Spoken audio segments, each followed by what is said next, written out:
Hey, my name's Nate, And I'm Candice. and we own Zandaka Tattoo Studio.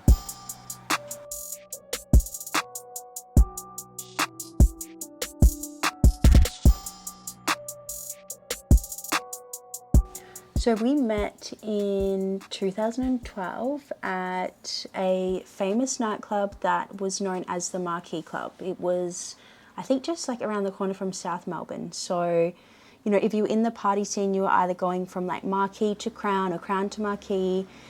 And we had a mutual friend, and yeah, That's what kicked it all off. Yeah, the rest is kind of Yeah. history. So like we exchanged numbers, and it never went, didn't go further than just like hanging out, dancing, having fun. And then years later, did you message me on Instagram? I think you messaged me. Oh, I think okay. you slid into my DMs. Shit. Yep. Okay. It wasn't the right time before that though. So when we first met, I was kickboxing at the time, and I was like fully invested into that. And you were busy with whatever you were doing, and things happen for a reason. Yeah, definitely. And then one year, you slid into my DMs, and we started dating in 2015. But we were hanging out for ages. So I remember like I slid it, obviously I forgot that part, but like I slid into his DMs. And then we were just meeting up and like hanging out and getting to know each other. And I think it just felt really natural. It was like, we were kind of like friends, but like we were attracted to each other. And when we were hanging out, Nate was really honest with me. Just from the get-go, we were honest with each other. And he was like, I'm doing, this is what I'm doing in my life. And I'm not where I want to be, but I'm like doing the steps to get there. And I really respected that. I was working a job that like I wasn't totally happy in, but it was paying my bills. And I guess we were both that little spark, as cliche as it sounds, like in each other's lives at that time that we needed. Like our relationship from the get-go was like we motivated each other and we brought happiness. I think after feeling so unhappy for so long, being single and just going through different experiences, on our own, but we really grew from that. I feel like if we had have gotten together on that night, like we wouldn't be sitting here. We wouldn't be where we are today. Yeah, and we started the relationship off being honest with each other, and that only came through having life experiences. Yes. So that's why it sort of started off on the right foot like that. Yeah, it was like there was nothing to hide. It was kind of, I actually have a tattoo about this. My very first tattoo is a saying in French along my shoulder, and it's to love me for who I am. And at the time, I didn't really realize the power of that tattoo. I was just like, oh, it's cute, and it's one of those girly sayings. But I feel up until I'd met Nate, no one had truly seen me for who I am, and vice versa, I feel. Yeah, I agree. And because we both had clear intentions of what we wanted, and I was showing you my drawings. I was drawing at the time. I had a clothing business that was doing okay. I was paying the bills. I wasn't where I wanted to be with it, but I realised that I needed more capital to put into the business to get out of the business. So I really pushed hard to get a tattoo apprenticeship, and I was telling you about that and showed you my drawings, and she was like, yeah, you should go for it. Was that the third or fourth date? Maybe the second. The second? Yeah. No, I feel like it was later. Because that's when you kind of like, we both got a lot more comfortable with each other. And I think you brought your drawings to the date. I did. I think I spoke to you about it, and you said to bring it. Yeah. So I brought it. And I was like, screw it, just do it. Just go for it. You obviously have talent. You already knew someone. You were being tattooed by somebody in the industry. And I was like, just go for it. So I had my foot in the door because I was getting tattooed by someone. I knew the owner. And that makes it easy because it's pretty hard to get a tattoo apprenticeship, especially back then. If you don't know anyone and you just rock up and be like, hey, I want an apprenticeship, they're going to be like, who are you? And have you been tattooed here before? And it took me 8 months to even get the apprenticeship. I had to prove myself. And then you were there for all of it. And you were sort of my sugar mama. Yeah. Because you don't get paid. So, and I was living out of home with some friends, so I had to pay rent. So my money was going to that, and I was painting and selling paintings and things like that to earn some extra money. But otherwise, yeah, you were the money one. Yeah, but I guess that was my way of supporting at that time. I knew that he had a dream, and I knew that he was going to be amazing in that industry, and he obviously had that artistic ability. And I was like, it just happened that way. It didn't feel forced. I was working full time. Like, it made sense for me at that time to be like, you know, come over. He would stay the whole weekend, and I would have like, that was like my happiness, was going to the shops, getting all our snacks, getting all our food, like preparing. Then, you know, I would wait that whole Saturday. So in his apprenticeship, he was working from 9 till 9. So I would wait, and obviously that was my day off, working from Monday to Friday. I would literally go do my thing, wait for him, go to the train station, and then it would be like heaven. It would be like our little paradise together, and it was the best. And it just... Yeah. When we say that you were like the provider, like I had no car, I was taking the train everywhere, I was like skateboarding to the station, I had nothing. And now, when I started tattooing and then we got more serious and you got pregnant, it was towards the end of my apprenticeship. And then I finished my apprenticeship. Then a month later, Daphne was born, our first child.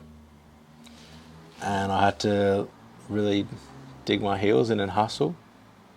Something was ignited. That's right. Something clicked in my brain. I don't know if it's like a natural instinct that happens to men. But yeah, I had to hustle, and I moved from where I started my apprenticeship to another shop in Frankston and started making a lot more money, and I was able to provide for us and pay the bills and had a roof over our head and groceries, and we were okay. We were doing okay for money. And you weren't working at that time. Yeah, you were a mum. I was lucky enough to be a stay-at-home mum for 5 years, and you were supporting that. And I think... Well, I always wanted that.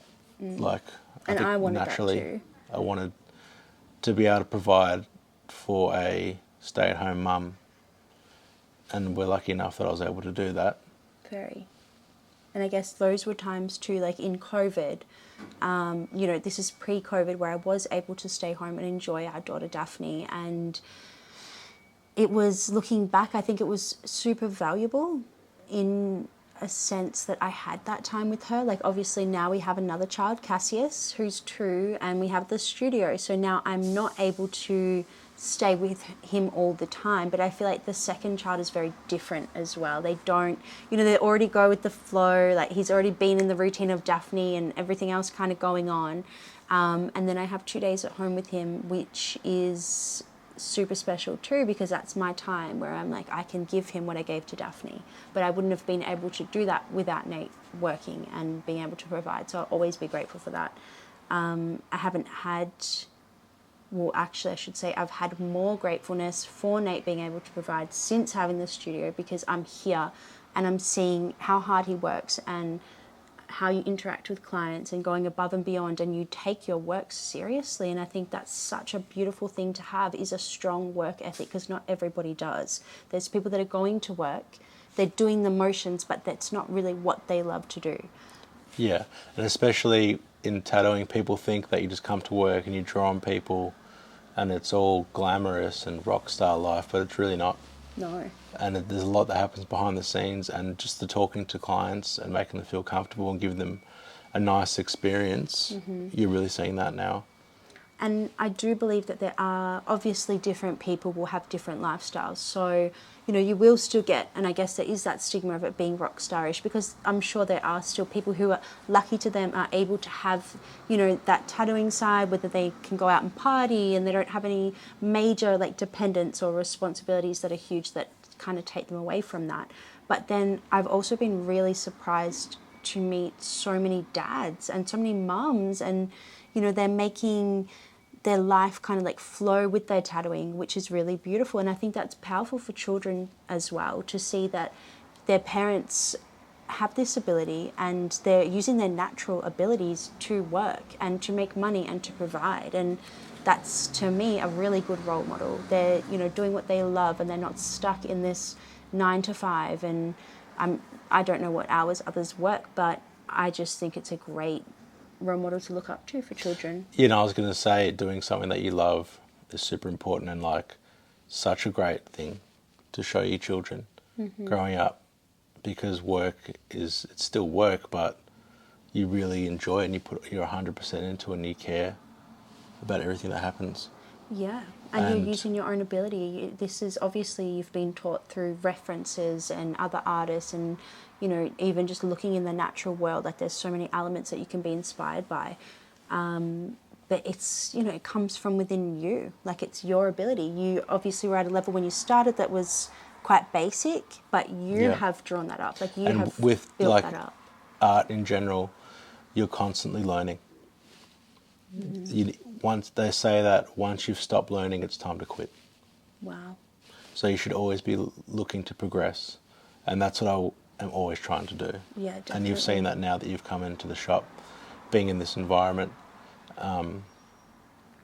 So after the Franks and I went to Burwood, and I was there for 3 years, and I really built my clientele, and that was through COVID, so that was really hard. The lockdowns, back and forth, going to the shop, and then being stuck at home and all these things, but I was able to build quite a strong clientele. Yeah. So then we started talking about maybe opening a shop, and the first thing we came up was the name. Yeah, well, like we have to have a name. And I believe that words are super powerful. So I was like, it has to be special. It just can't be boring and basic and like everything else. And I was like, well, what's our core? What matters to us? And how can we, everything that this studio is a part of us, in energy, in its presence. Even being in here, it's like this is so much of us. And I can look at basically every little thing on the wall and tell you where that was purchased or why that was purchased. And so when you're coming into our studio, it's like we're welcoming you into our heart, because it's a manifestation of what we'd pictured. But we started with the name, and I guess there's a little bit of a story about the name. So obviously Japanese is a huge driving force, inspiration for Nayte. That's his specialty. He's Nayte Food Dog. Like everything kind of derives from the Japanese culture. Yeah. We love Japanese food. We love, you know, their morals, their values, their etiquette. It's just so unlike anything. So we just draw so much inspiration and gratitude from that. And I think the first thing we looked at was like the yin and yang. So he had a tattoo that his very first tattoo was a little yin and yang tramp stamp. And I was like, My first paycheck from Macca's. Yeah. So I was like 15, 14, and you went down to the Noble Park tattoo shop where I heard you didn't have to show ID. And he was like, I didn't even know what I wanted.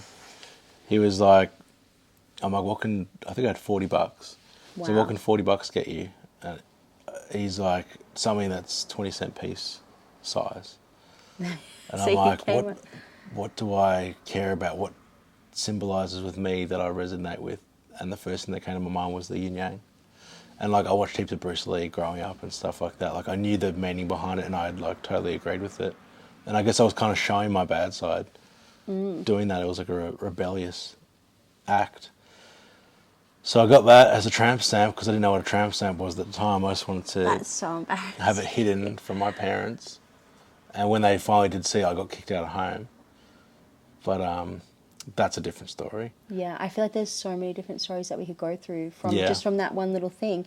But also in our relationship, we are quite different. So we often say we are the yin and yang.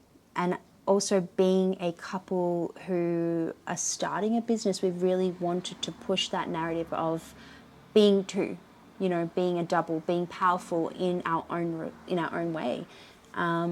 And so we came up with yin and yang, and I was like, oh, cool, yin yang tattoos. And then we kind of realized, oh, that's a bit basic. We can do better.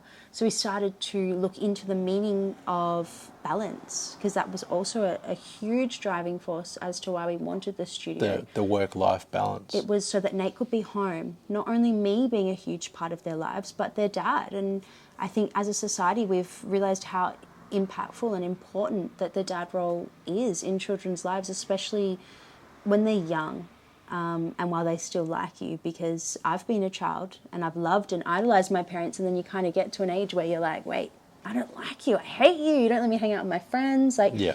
So I think being there in the important times. So we were like, stuff it, let's open a studio.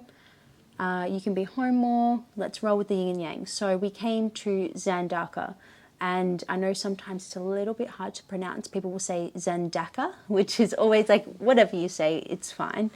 But it's Zandaka, and it means balance in Japanese. But the twist on this is that it means balance as in bank balance. So at first I was like, oh, that's not what we wanted to resonate with. But then I was like, hold on a minute. We're creating the studio for balance. So for balance of work-life balance, and obviously when you create a business, you do want good fortune. And I was like, maybe that's a really good omen for us to have, that we believe, once again, another double in the both descriptions of the name. Yeah. The fact that it means the balance of the amount. I think the actual term is the amount balance. Mm-hmm. So like in your bank balance. Yeah, or the balance of the tattoo, let's just say. Yes, that's a new perspective. So it just, like, not alarm bells, but bells started ringing once we realised that. So I thought, put the Z in the yin yang, and because it's to do with balance and money, essentially, I copied the yen symbol, which has the strikes through the Y. So I did the one strike. So it's a Z is obviously symmetrical. No matter which way you turn it, it's still a Z. Mm-hmm. So that line just confirms the balance. Yeah, it's cool. That's sort of the way I was thinking about it. And we had that logo ready a year before the shop. So long. Yeah, we drove around while the kids were asleep in the car because that's the only time we get to talk. Yes. And we talked about, like, oh, do we go yin yang, we go Zandaka, all this, and we had that logo. And originally it was, so the yin yang has the dot and the dots, the little black dot, the little white dot. I had a Z on each of those, and then that's right. It didn't seem right. And then I just got rid of those and put the one Z, and it just clicked. And I think too, the colour palette, I was like, well, I am female and I'm very feminine, and I was like, I really want to highlight that contrast. So having the black as the male energy, as that strong, powerful driving force, but then having that softness of the feminine energy, the receiver, the softness of that also. And it just really worked perfectly. It's just such a compliment. I am obsessed with the logo. I love it, and I think it looks great. Like, we've had the logo hand painted, and it's beautiful. And we have like a third colour as well, which is that emerald blue. Yes. It's a green, but the technical term for it is emerald blue, and we have that on one of the main walls in the shop. And those colours, the pink, the green, the golds, the soft tones, the white the and emerald. the black together, it's just so, like, warm and nice, and it hasn't got like a specific like a gender or anything. Mm-hmm. It's just, it is what it is. Yes. And it just feels like very right and calming. Yeah, I think everybody says that too. Once they come into the studio, they always say, like, we're really lucky, like, it does have such a beautiful energy. And I think the area that we're into, so we, prior to even opening the studio, I was really wanting to open in Bayside. We were living in Hampton at the time, and I was like, there's no tattoo studios. But then at that same time, I was like, maybe there's a reason for that. Maybe then, it's a little bit of a different area. Anyway, we were blessed. We were meant to be here at this particular studio. And the best thing about this particular shop premises is the fact that it was empty when we got it. There was nothing here. It's a brand new build, so there's no... I was saying this to a client the other day, that there was no energy in this building at all. We were the ones that able to bring that energy to the shop. Yes. So the only memories in this premises is what we've given it and created. Yeah. Yeah, I guess so. There's no harshness. Like, there's no. And I think everyone that comes here is naturally gravitated to it also. Yeah, and because there is no history in this location, anyone that comes in the door is part of the history. Mm-hmm. So everyone's experiences that they have in here is like building up that feeling that you get when you walk into here. And I think because we're so customer experience based, you can really feel it when you walk in. And so much people say it when they walk in.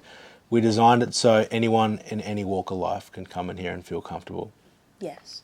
And I think that's something, being a family, being a couple, trying to also break that stigma of the old, bikie ran, crime, all these words attached to the tattoo industry, that it's kind of, I'm sure that still exists, but it has come a long way. And when creating this, we didn't want to give it a boutique-y vibe. Like, we didn't want it to be very sterile. We still wanted to have the heart of it, but we also wanted it to be open, have every walk of life be able to come here, feel comfortable. Even making, I know, as someone that wasn't in the tattoo industry, it can be really confronting, walking in, seeing a tattoo studio, because it's not something that you're in every day.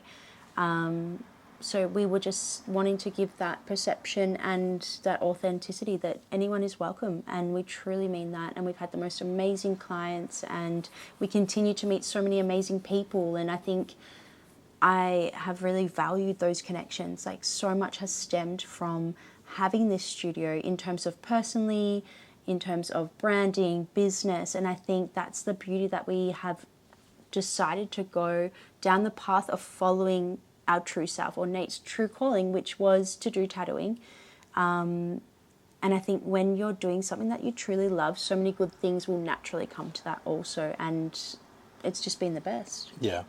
If it's genuine, it's always going to... You can't fail. Yeah, that's right. If you're doing it from your heart, and if you're doing it for the best intentions, like we said, balance, work-life balance. We did it to complement our lives. We did it to make good fortune at the same time, but it wasn't the driving force.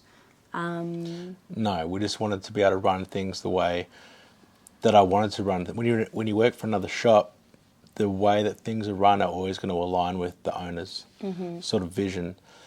And even when people come and work for us, I sort of want them to be on the same sort of way of thinking of what we are. Yeah. Very wanting the customer to have a great time.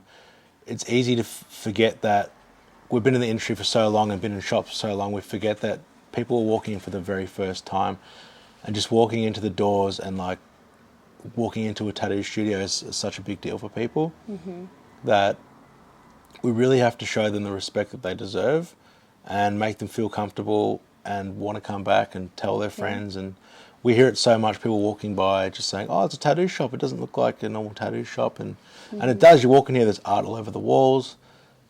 There's no just white walls and sterile feeling and stuff like that, like a doctor's, but it does feel very welcoming.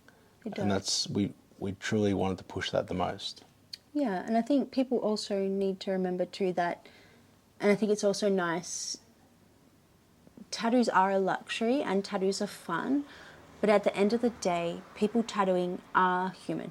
They're humans. This is work. This is just like any other occupation, obviously a little bit different. But I think somehow along the lines, it has been lost or mistranslated that the client is actually the star.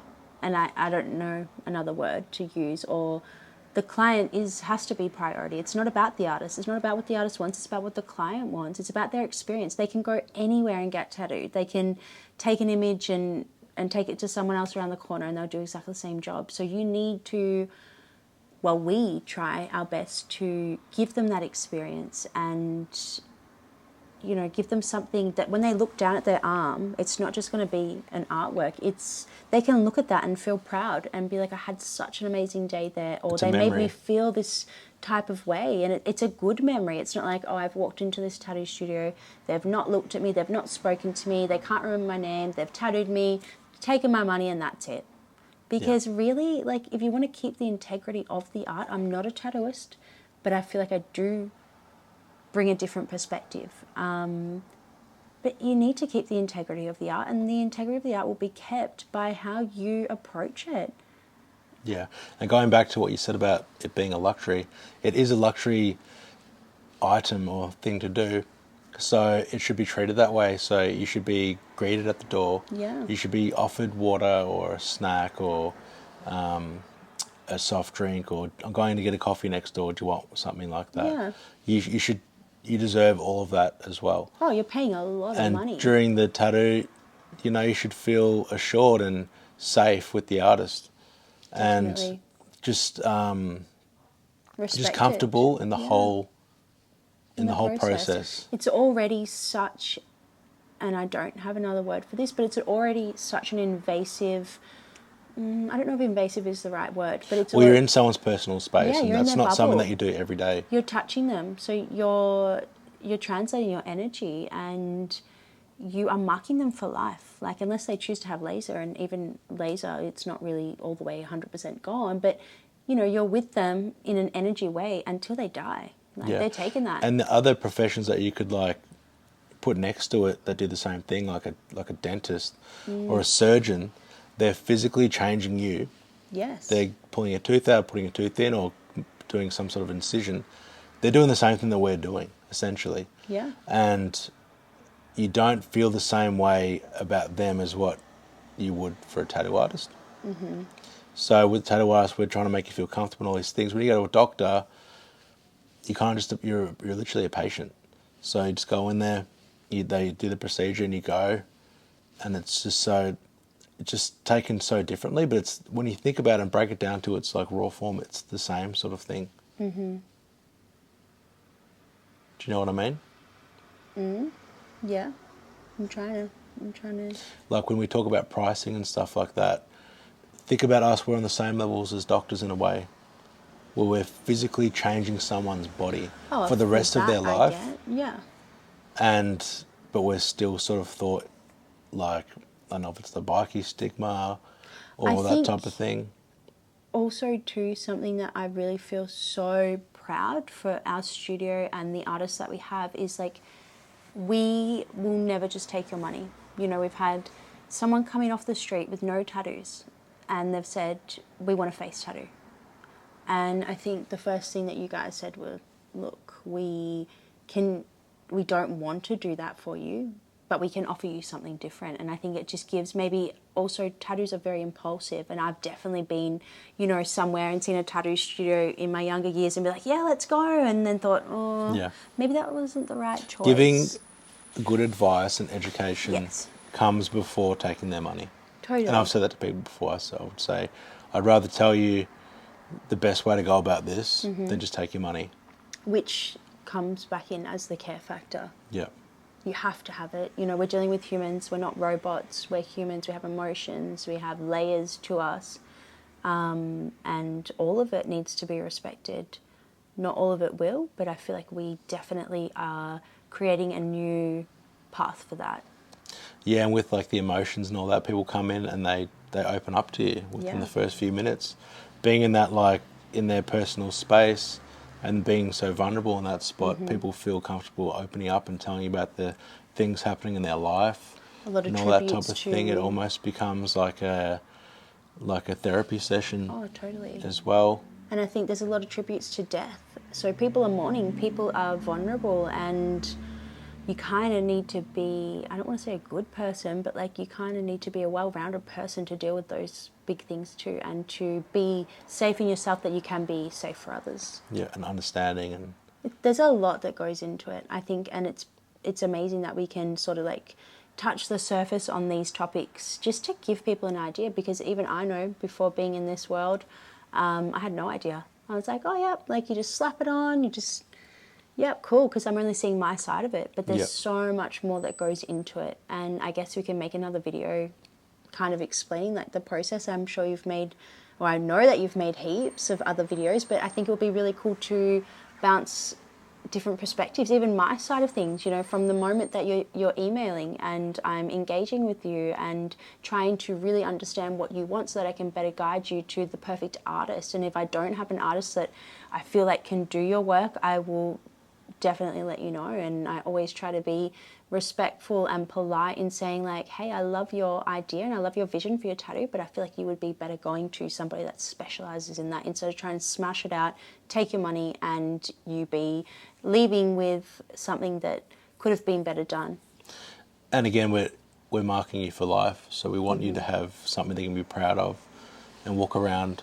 Yeah, and you're choosing us. Like, there's millions in the world, but there's thousands of tattoo studios all over Melbourne that have branded themselves and marketed themselves in a specific way to tailor that clientele. Whereas we're kind of like, whoever's comes here, they're choosing us. Well, our motto is all styles welcome. Yeah. and we do all styles as long as we are capable. Yeah, but what I mean is that it doesn't matter what you want. You can come in here. Oh, and yes. we will provide you a service. We and haven't pigeonholed our... although we are heavily Japanese influenced, we do everything, which I think is... Yeah, and the Japanese is just the aesthetic of the shop. It's not all we do. No. It's just the way that it's... This Obviously, is our style. Japanese is my specialty, so all the artwork I have is all Japanese, and I like the way it looks, and everyone likes the way the shop looks as well. But it doesn't mean that we only do Japanese. And I think too, with the Japanese, like I'm saying at the moment, or like I have said in the past to clients too, when they're kind of thinking like, I want to sleep, but I don't know what I want. I don't want to just choose some pretty girl and a gun and some money and slap that on my arm and call it a day, which no problem if that's what you're into. But I think too, we have to remember that time changes and we age and we get older, and it's kind of like, how do I want my tattoos to age with me? And I know Because there's... trends come and go as well. Yes. And that's one thing that we both love about the Japanese style. And as I'm saying this, I'm looking around, because even looking at this every day and then coming in, I can still see so much different aspects to it. But with the Japanese style, it's elegant and it is really timeless. And you can have I've seen someone with a Japanese sleeve that was done like 15 years ago and it still looks amazing. Although we've come super far from then, it still looks beautiful, and It's that's a timeless something style of tattooing. that you can wear forever. Yeah. That complements the body too, especially for females. Not many females are open to it.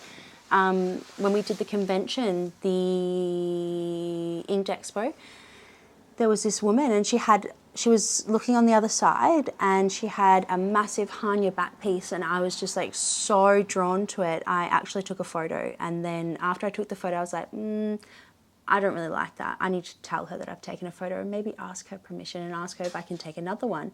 And I got chatting, and she ended up getting tattooed, and the way that Hanya just flows on the body and just accentuates all the curves is just like stunning, that I'm now thinking about doing mine. But I think female with Japanese tattoos, it's very complimentary. It is. Maybe that's what we need to do. Educate and maybe draw up some designs of like it flowing on the body. And Well, I've tried to do that through previous paintings as well. Mm-hmm. But yep, definitely something to explore. Cool. Well, I think we've touched a lot of things today. Yes. That I'm pretty happy with. It kind of went down like a little bit different. I was like, it's going to be very personal, it's going to be about us, but I liked the way that it kind of went, because it opened different avenues to talk about different things that is really hard when you're sticking to one subject. Yep. So I hope that you took something from everything that we said, even just one thing, like if that resonated with you, and hope to do more of these. If you want to hear anything else, please leave a comment. Yeah, Because we're open to do more of these videos, definitely. The best way to support us is to smash the like button and subscribe. Like and subscribe. All that cliche stuff, but it really does help us. It does. And we really want to try and help educate and give the best advice we can, and make people feel more comfortable about getting tattooed and picking the right tattoo and all that type of thing. So pull it apart and show its basics, and we're not glorifying anything. And I think that's one thing.